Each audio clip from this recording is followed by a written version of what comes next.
عزتمندو پردې حق دومره عجیبه خبره ده چې کو چا باندې پردې حق وو پیغمبر علیه السلام په مجلس کې ناستو د مسند احمد روایت ته او محمد بن کعب القرظی د دې روایت راوی دی هغه وی پیغمبر علیه السلام صحابه کرامو سره ناستو ماسختن مازنه پس ټیمو ناسا په دې تندی باندې تریواله شان راغې پریشانی پیغمبر علیه السلام کور ته لاړو فورن پاسېدو صحابه وی من خفو تپوسم ته ونکو چې دا اولی سار چې منزل تشریف راوړو تپوسم ته کو حضرت بیگا تاسو ډیر خفه شوي ولی وی فرمایل بیگا ډیر صح حکم راغله صحابه وی کوم حکم راغله وی جبرائیل علیہ السلام راغه او ماته وی چې اے د الله پیغمبر رسوله الله پاک فرمای چې خپل امت ته دی وایا کو یو سړی پتا سو کې داسي ای چې هغه جهاد لاړ شي او شهید شي او الله پاک بیا راځوندې کی او بیا جهاد لاړ شي او شهید شي او الله پاک بیا راځوندې کی او په دریم ځل بیا جهاد لاړ شي او په دریم ځل شهید شي د سکیږي نه خو کو د سه وشوا او دغه په دریم ځل شهید شوه په کټ کې داغه جنازه پرته وا مسلمانانو یې جنازه کوله درې پیری شهید شوه د درې پیری شهید شوه او په کټ کې جنازه پرته ده او پردې حق په د باندې پاتې دي نو د جنت ته نشیتلې سیده به دوزخ ته ځي وی دا صح حکم راغله دی وی په دې باندې ډېر پریشان شو نو د پردي حقوق نو گیس پکې ساتي د ټولو نه د یو بچی د خپل پلار او مور سره دادي چې کله پلار او مور وفات شي نو په صابونانو په جانمازونو پسې منډه مو وهاي د ټولو نه اول خزوي هغه دی چې فورا د مولانا صاحب کور ته منډي کی او د مولوی صاحب سره کینی خیر دې پلار مې دې الته وفات شوی پروتي او الته دې خزي هغه سنبالې څه خبره نه ده خو چې زلاړ شمه او د قبر غم وکم مولوی صاحب زما د والد صاحب دومره ورځې وشولې چې هغه بیمارو هغه دومره منځونه نه دي کړي دومره پاغه روجي پاتې دي دومره پاغه باندې دونه اعمال پاتې دي د دې سونه پیسې کیږي مال حساب کتاب لګوا بیا هغه پیسې جیب ته وګوره کوې خډېره خد کو نوي لاړ شو قرض راواله پټیله قرض راغستې شي فصل د مصالو د پاره قرض راغستې شي د روجي د پکوړو د پاره قرض راغستې شي د خپل پلار او د خپل مور د قبر د خسته کولو د پاره قرض نشي راغستې څه شي دي چې هغه تا د بلاله کې رکاوټ دی خزوی هغه دی چې د خپل پلار د قبر د کوزولو نه مخکې پلار سپک د پردو حقونو نه د مانځنه د روجي نه د فدیې نه د قسم نه او دا یاد ساتي کو منځونه د چا په پلار ایو کو نه کو روجي د چا په پلار ایو کو نه خو د قسم کفاره خامخا ورکوي مسلمانان قسمونه خامخا خوري او اکثر ته ماتيږي او چې یو کفاره ورکي دا د الله فضل او احسان دی کو سل قسم دې مات کړي ټول د الله پاک معاف کوي بیا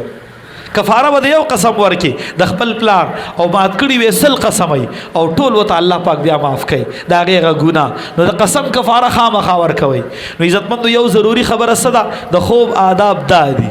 دویم نمبر د خوراک آداب نو بهلول رحمت الله علیه ورته دا تا چې کوم د خوراک آداب بیان کړه دام د خوراک کلی آداب دي خو غټ ادب درته زخیمه چې کله سالن مخل راشي روټي مخل راشي او تور ته بسم الله وې او شروع پکې نو د ټولو نه اول دې ته سوچوکا چې دا رزق زخرم دا حلال دی او کو دا حرام دی اول ادب دا د عزتمندو کو حرام رزق تتا زر پیریم بسم الله ویلا حرام رزق د حلالي گنا دا کو د خېټه تلاړو تیاری به پیدا کوي په خېټه کې پزړه کې او د ګناه جذبه به پیدا کوي حرام انوړې سمندر دی او په ار سمندر کې ملغلري د حرام انوړې د سمندر ملغلري غلط سوچونه دي پلان کیږي کې ګناه د لاړ شه پلان کیږي کې ګناه د ورشه پلان کیږي کې دا د ګناه کار دی دا اوکا نو عزتمند دا د ګناهونو جذبه چې پزړه کې پیدا کیږي دا د حرام نوړې د وجه نه پیدا کیږي چې کم سړی حلال رزق خوري حلال رزق پزړه کې د ګناه جذبه داغه په وجه سره نه پیدا کیږي د حرام نوړې په وجه پزړونو کې د حرام کارونو جذبه پیدا کیږي عزتمندو حرام رزق ډیر خطرناک شی دی او یو ډیره خطرناکه مسله ده د زړه په غوګونو واوري کو چرته حرام رزق تا بسم الله ویلا او په زړه کې د داو چې بس دا خو زما حلال رزق دی او زه ته بسم الله وایم او پکې وو حلال. نو یاد ساتئ دا انسان د اسلام نه او د مسلمانۍ نه د الله سینځلي دي د پولې نه اخوا رسېدلی دی،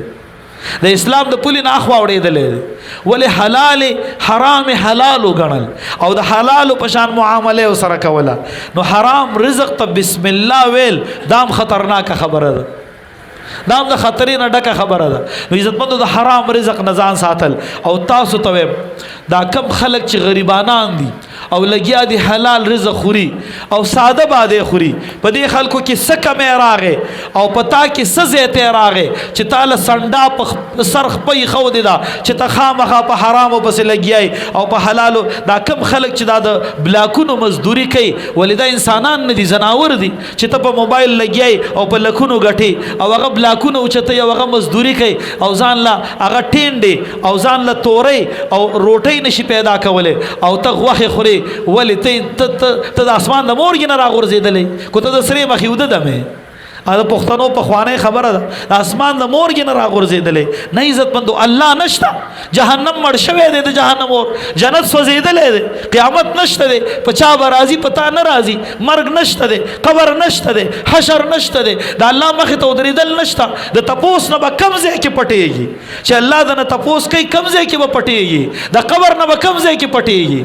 د قبر د عذابونو نه د مرګ د سختو نه کم ځای کې پټېږي. کو د تیښتې ځای درته معلومي موږ ته یې وښایه، موږ به هم لږې مزې چرچي وکړو او ستا سره به هلته پټ کښېنو.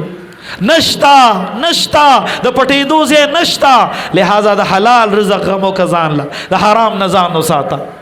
زما وروڼو د پټېدو ځای نشته، زه درته وایم چې نشته. الله او د الله پیغمبر وایي نشته دی. تاسو ټول با الله پاک کوئی ما ته حاضرېږئ، احصاهم وعدهم عدا. الله پاک کوئی ما راګیر کړي او یو یو مشمارلی نه رانه په شمار کې کمېدی شي او نه زما د راګیرولو نه بار ته وتی شي. او که څوک وتی شي نو الله سورة رحمان کې وایي ان استطعتم ان تنفذوا من اقطار السماوات والارض فانفذوا لا تنفذون الا بسلطان.